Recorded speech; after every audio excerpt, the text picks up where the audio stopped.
So me and Elsie the dog, we're just having a walk down a quiet little copse, and we're going to be bringing back some lichen covered twigs.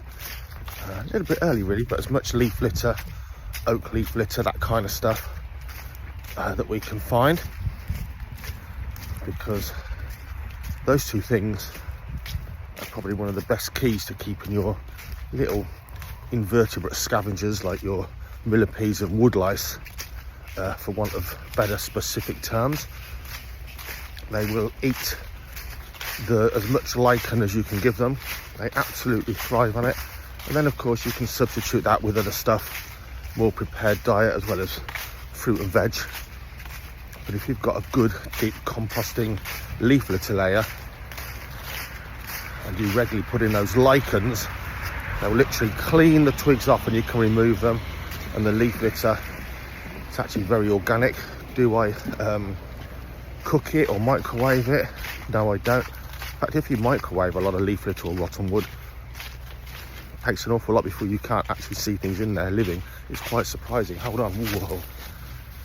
It all goes in. I've never had any problems with beetle larvae, tarantulas, millipedes, woodlice, just dumping in as is, with all the microfauna and fungi, etc., that's going to be found along here.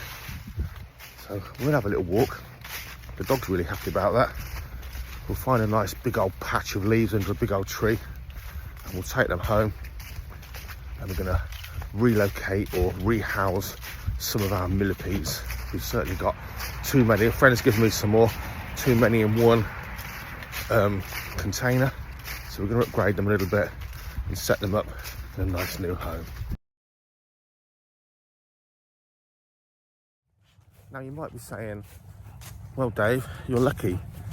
You've got a vehicle and you live within walking distance actually from an awful lot of countryside. I don't have a vehicle and I live in a town or a city, and that's why I keep these mini beasts, if you like, because I can keep them in a small house. Don't take up a lot of room, and I can have an enthusiastic interest or a heated shed in the garden. Most places, most of you are not a million miles from a walk, a bus ride or a cycle from something like a park. Go and scout it out.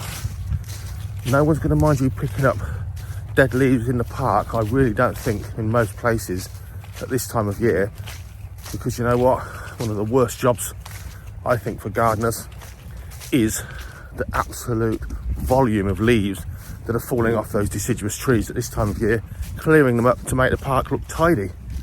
Get out there. Some parks now, a lot of these places, they do have sort of a moral obligation and a wildlife obligation. They will leave logs. They won't leave a standing dead tree could fall on someone, but there'll be possibly dead wood around.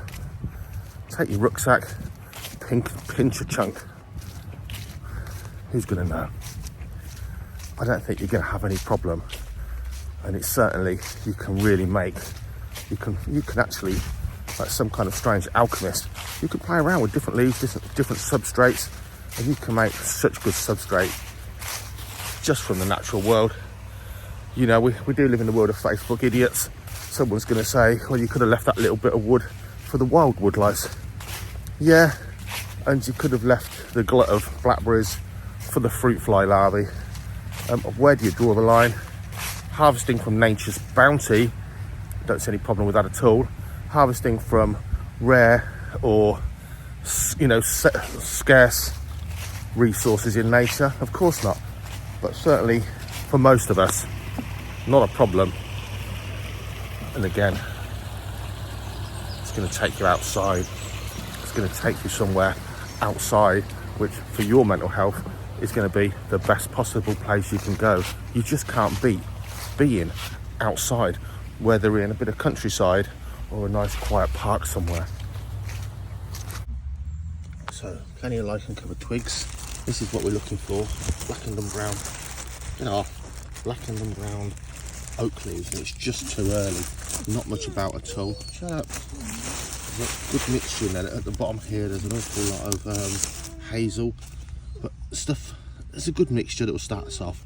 But really we're waiting for the leaf litter to be really covered and made up of a lot of oak leaves, real good food. So we've got to come back, but it'll start them off in their new house for sure, especially this stuff. Now if you really want to improve that, you can add some cheap compost. Don't get anything expensive, it's got more additives.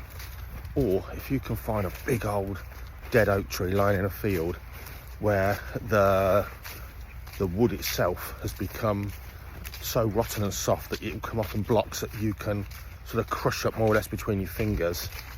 Get a few blocks of that rotten oak wood, put it in something like a pillowcase, get a lump hammer somewhere outside on a concrete slab and just gently whack it. Crumble all that oak wood down, mix that in with your oak leaf litter.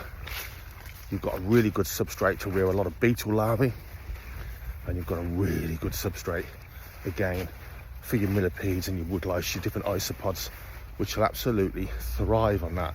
It's all free to use.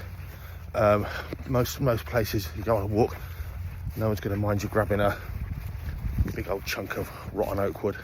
Probably won't be happy if you are spotted removing the whole tree. But let's face it, if everyone does that, they're not going to, are they? Because amongst your friends and your family, you're the only freak and weirdo that actually keeps millipedes as some kind of pet. Quite spongy, so I do press them a little bit. Certainly not really well watted, not particularly.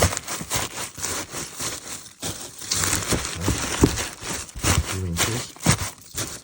I'm going to add some of those lichen covered twigs next.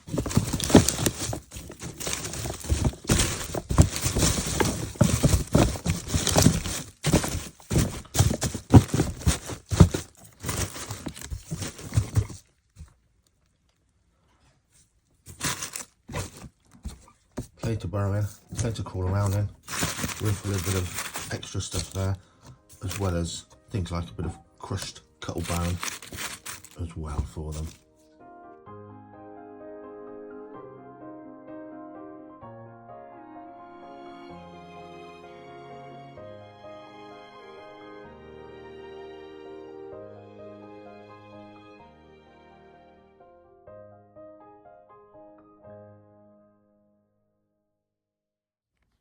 Here's a nice big chunk of rotten oak wood. We're going to put all of that in there except these cleaned off twigs. These were all covered in lichens, they're all cleaned off now. We'll remove those, we'll dump the whole lot of this with all the other microfauna into the new enclosure.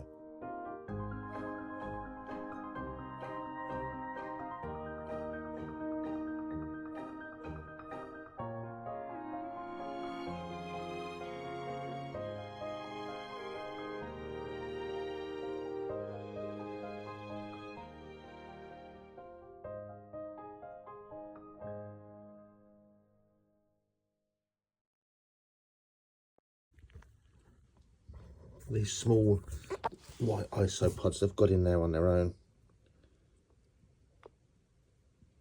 Quite ferocious species, very small.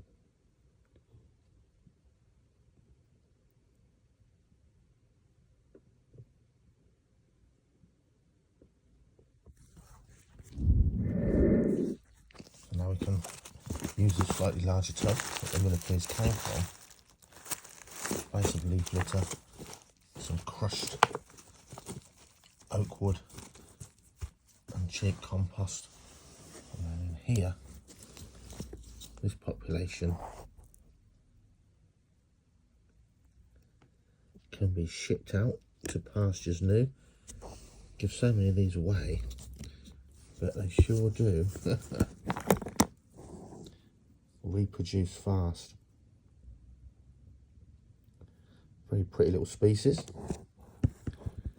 And you can see again how these have cleared lichens, which were lichen covered twigs, so fresh supply for those, chip them in. There they are, all renewed. We've divided up a couple of extra colonies. They can go off to new homes as and when. Back in action, lots of fresh, nutritious, rotting plant matter.